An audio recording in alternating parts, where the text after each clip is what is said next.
Hello and welcome to लक्ष्य computer ज्ञान। आज से हम लोग क्लास स्टार्ट करने वाले हैं एक्सेल की। यह क्लास 1 है और इसमें आज हम लोग सीखेंगे एक्सेल के बारे में और एक्सेल के फॉर्मूला के बारे में। What is Microsoft Excel? तो Microsoft Excel is a spreadsheet program developed by Microsoft. It is a powerful tool used for organizing, formatting and calculating data. It allows user to create tables, chart and graph to analyze and visualize complex data set. Microsoft Excel Microsoft के द्वारा विकसित एक spreadsheet programme है। यह data को व्यवस्थित करने, format करने और गणना करने के लिए एक शक्तिशाली टूल्स है। दैट मीन्स प्रोग्राम है, सॉफ्टवेयर है। यह उपयोगकर्ता को जटिल डेटा को विश्लेषण और कल्पना करने के लिए टेबल, चार्ट और ग्राफ बनाने के लिए सुविधा प्रदान करता है, सुविधा देता है। अब बात कर लेते हैं इसके फीचर्स के बारे में। तो इसमें हमें स्प्रेडशीट देखने को मिलता है। That is data is arrange in a grid of row and column with is intersection being a cell. Formula and function का इस्तेमाल कर सकते हैं, डाटा को एनालाइज कर सकते हैं, विजुलाइज कर सकते हैं, डाटा का एंट्री कर सकते हैं और ऑर्गेनाइज कर सकते हैं उसे।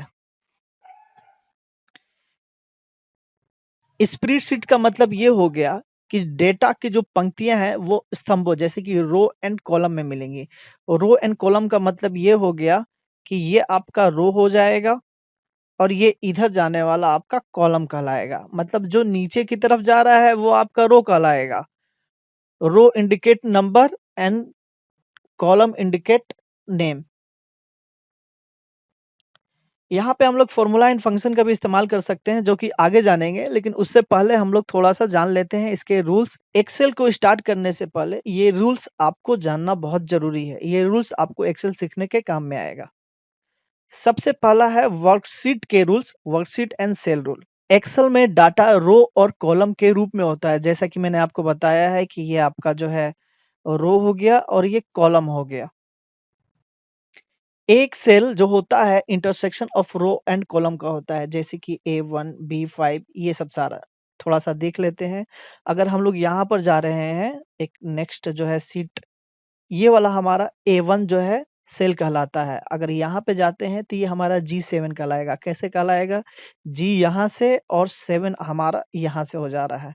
यहाँ पे आ रहे हैं हम लोग तो देख रहे हैं ऊपर से C है और यहाँ से 4 है। इसका मतलब इसका इस सेल का एड्रेस जो है वो C4 कहलाएगा। अब यहाँ पर हम आ रहे हैं तो यहाँ पे देख रहे हैं ऊपर से D है और यहाँ से 13 है, तो D13 ये सेल का एड्रेस कहलाएगा। तो इस प्रकार से हम लोग सेल को आइडेंटिफाई कर सकते हैं और ये सब सारे सेल का एड्रेस कहलाता है। जैसे कि यहाँ पे अगर जाते हैं, एक एग्जांपल और ले लेते हैं, तो ऊपर से हमारा B आ रहा है और इधर से हमारा 7 आ रहा है। दैट मीन्स ये हमारा B7 सेल है।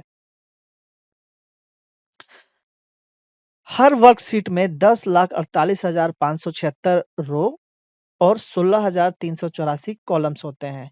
दैट मीन्स अगर आप ऊपर से नीचे की तरफ जाते हैं तो 10,48,576 10,48,576 आपके रो आएंगे और आप कॉलम में जाते हैं तो आपको XFD दैट मीन्स आपको 16,384 कॉलम्स देखने को मिलेंगे।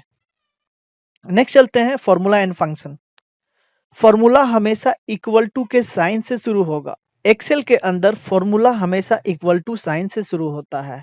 दैट मीन्स अगर आप एक्सेल के अंदर कोई भी कैलकुलेशन करना चाहते हैं तो सबसे पहले आपको इक्वल टू का साइन देना होगा।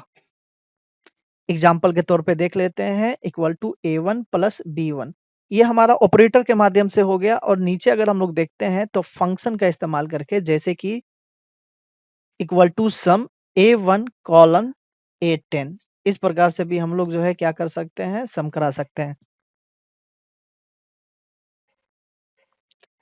एक्सेल में सेल रेफरेंस इस्तेमाल होता है।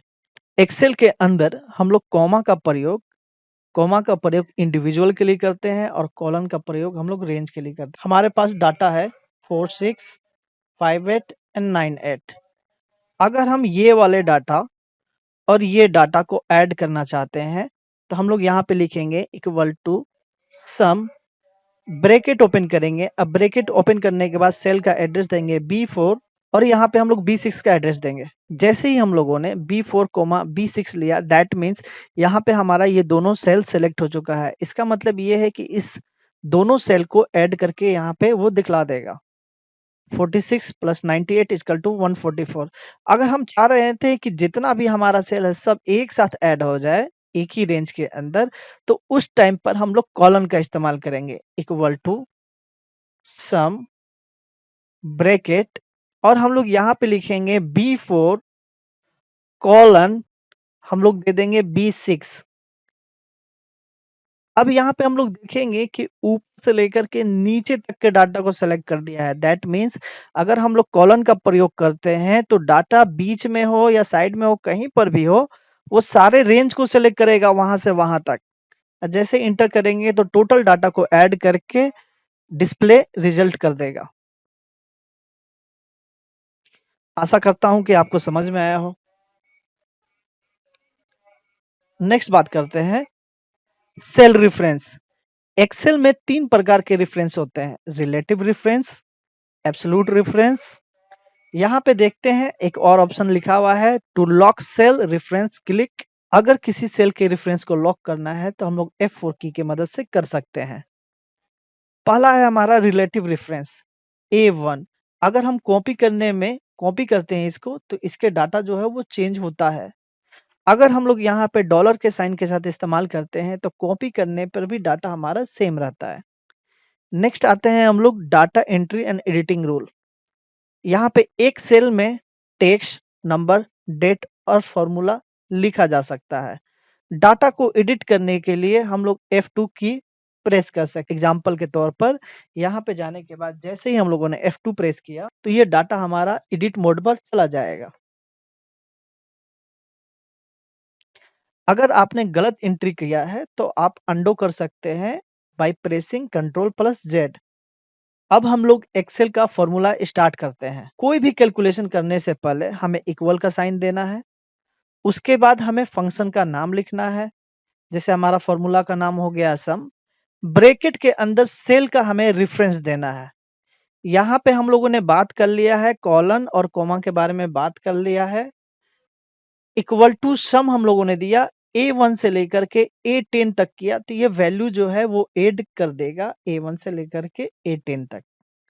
सभी संख्याओं को जोड़ने के लिए हम लोग सम फॉर्मूला का प्रयोग करते हैं। नेक्स्ट है हमारा एवरेज। यहाँ पर देख लेते हैं एवरेज का मतलब हो जाता है औसत। औसत का मतलब ये हो गया कि जितनी सारी संख्या है सबको जोड़ देना है और जितनी संख्या है उतनी संख्या से भाग देना है।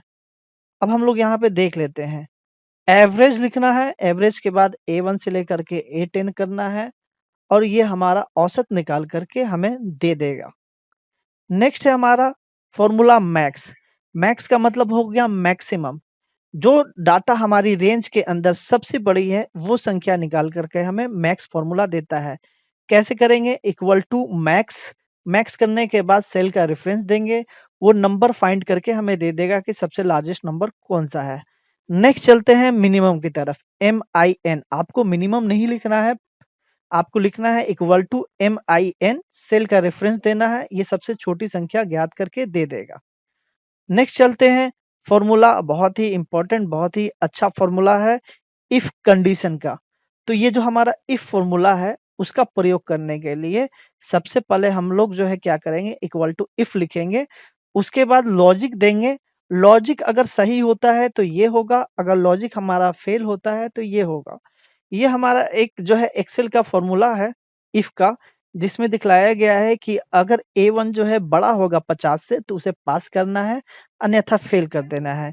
ये कंडीशन जो है हमारा जो है इस प्रकार से लॉजिक के अनुसार काम करेगा। अगर A1 में 50 से ज्यादा है तो पास करना है, अन्यथा फेल दिखलाएगा। नेक्स्ट चलते हैं काउंट की तरफ। काउंट फॉर्मूला जो है वो गिन करके जो है नंबर वैल्यू डिस्प्ले कराएगा कि आपने A1 से लेकर के A10 तक में कितना आपने नंबर वगैरह वहां पर है, तो कितनी संख्याएं नंबर हैं वो गिन करके देगा। नेक्स्ट चलते हैं काउंटा की तरफ। काउंट हमारा जो है वो नंबर को सिर्फ काउंट करके दिखलाता है, और काउंटा जो है वो कोई सा भी वैल्यू रहेगा वो बस खाली नहीं रहना चाहिए, वो सभी को गिन करके देगा। तो काउंटा का फॉर्मूला का इस्तेमाल काउंटा लिखने के बाद काउंटा ऑल नॉन एम्प्टी सेल करता है, कितने सेल खाली नहीं है ये गिनता है। नेक्स्ट चलते हैं राउंड की तरफ। तो राउंड फॉर्मूला जो है हमारा, जैसे कि हमारा एक संख्या है 1 2.3 4 5 2, ढेर सारा संख्या है। तो यहाँ पे हमारा जैसे ही इक्वल टू करने के बाद हम लोगों ने राउंड किया, तो ये हमारा राउंड करके जो है वैल्यू को डिस्प्ले करा देगा। नेक्स्ट चलते हैं कॉनकैटिनेट की तरफ। कॉनकैटिनेट फॉर्मूला जो है वो क्या करता है, दो सेल को ज्वाइन करने के काम में करता है। हमें सिंपल सा फॉर्मूला का इस्तेमाल करना है, इक्वल टू कॉनकेट या कॉनकैटिनेट। उसके बाद सेल का हमें जो है एड्रेस देना है A1, और किस सेल के साथ अगर हमें ऐड कराना है, हमें ऐड कराना है B1 के साथ। तो ये दोनों टेक्स्ट को है क्या करेगा, ज्वाइन कर देगा। यहाँ पे आप अगर एक चीज देखोगे तो A1 के बाद कॉमा लिखा है, दैट मीन्स ये एक हमारा सेल हो गया। उसके बाद नेक्स्ट हम देख रहे हैं कि नेक्स्ट में हमारा लिखा हुआ है डबल कोट के अंदर एक स्पेस दिया हुआ है, दैट मीन्स दोनों सेल के बीच में जो है स्पेस रखेगा। फिर से कॉमा दिया है और कॉमा के बाद हमारा B1 दिया है, दैट मीन्स ये दोनों सेल को ऐड करके दिखलाएगा लेकिन बीच में स्पेस देगा। नेक्स्ट चलते हैं लेन की तरफ। लेन का मतलब लेंथ हो गया है, तो आपने कितना कैरेक्टर लिखा है वो काउंट करके देगा, equal to len A1 count character in a cell. Cell में कितने अक्षर हैं ये दिखाएगा। थोड़ा इंपॉर्टेंट बात कर लेते हैं ऑपरेटर इन एक्सेल। तो एक्सेल के अंदर कुछ मैथमेटिकल ऑपरेटर वगैरह होते हैं जिसका प्रयोग करके हम लोग कैलकुलेशन को कर सकते हैं, जैसे कि अर्थमेटिक ऑपरेटर। यह नंबर पर काम करते हैं, याद रखना है ये बात। इक्वल टू 10 प्लस, ये हमारा प्लस का साइन है जो जोड़ने के काम में करेगा। ये हमारा माइनस है, इक्वल टू 10 माइनस 5 करेंगे तो हमारा रिजल्ट 5 आ जाएगा। उसके बाद इनटू है, मल्टीप्लाई का जो है ये साइन है स्टार, इक्वल टू 10 इंटू 5 करेंगे तो ये हमें मल्टीप्लाई करके दे देगा। एक्सेल के अंदर आप क्रॉस वाला साइन का इस्तेमाल नहीं कर सकते हो मल्टीप्लाई के लिए, इसके लिए आपको जो है स्टार का प्रयोग करना पड़ेगा। ये हमारा डिवाइड का साइन है, यहाँ पे इक्वल टू 10 डिवाइड बाई 5 करेंगे तो ये हमें डिवाइड करके वैल्यू दे देगा।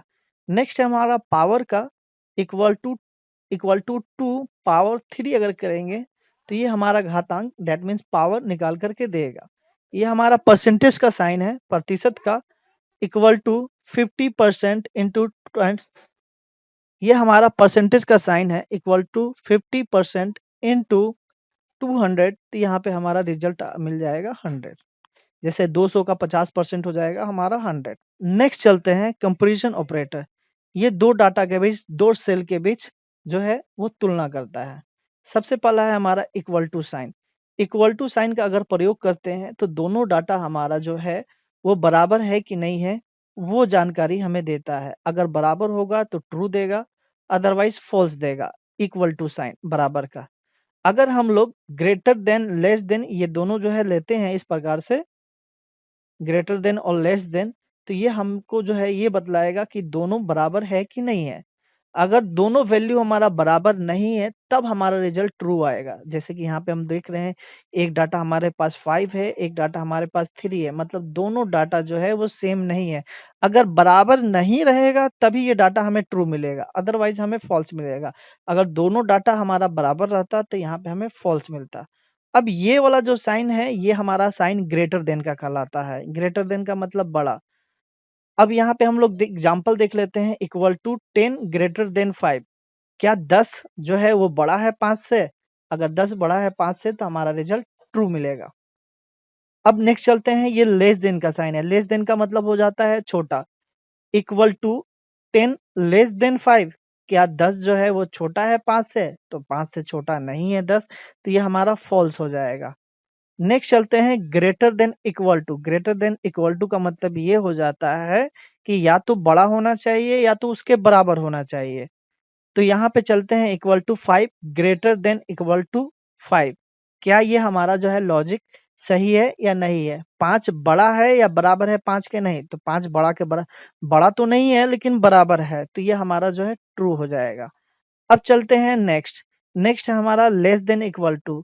अगर हमारा डाटा जो है छोटा हो, अगर डाटा छोटा हो या बराबर हो, तो यहाँ पे देखते हैं कि 4 हमारा जो है equal to 4 less than equal to 5।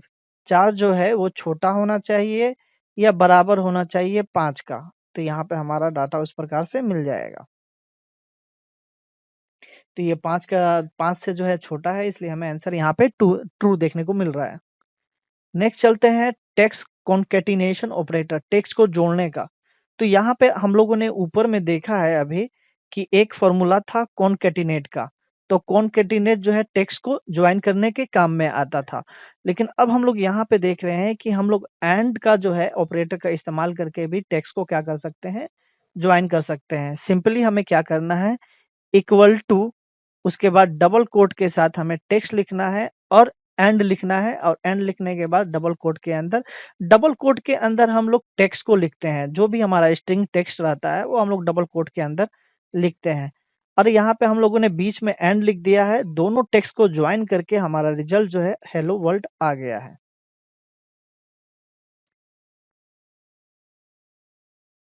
हम लोगों ने थोड़ी देर पहले बात कर लिया था कि कॉलन का प्रयोग हम लोग संपूर्ण रेंज, पूरा का पूरा रेंज को सिलेक्ट करने के लिए करते हैं, और कॉमा का इस्तेमाल हम लोग सेपरेट वैल्यू को सिलेक्ट करने के लिए करते हैं।